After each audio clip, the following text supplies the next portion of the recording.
Yaratam yandan diyen Sil canım saylagan yarım Üzüme tingel diyem Hey yarım sil Bakıttımın nuru sil Mehbetim canım sil Hey yarım sil Bakıttımın nuru sil Mehbetim canım sil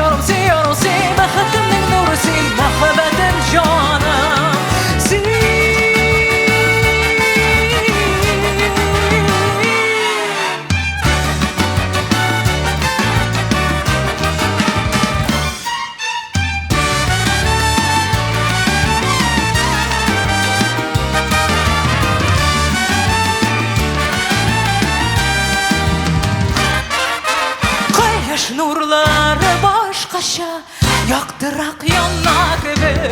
Güya bardan yaşadılanı bizning baxtni ko'rar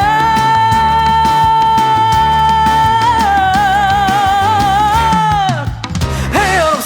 sil baxtimning nuri sil Mahbatim canım sil Hey yarım sil baxtimning nuri sil Mahbatim canım sil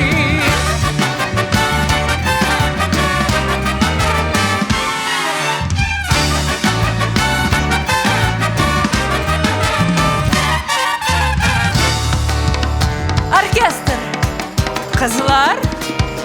eyde güzeli birgeleşip jürli gari Tamaşaşı siz hazır mı?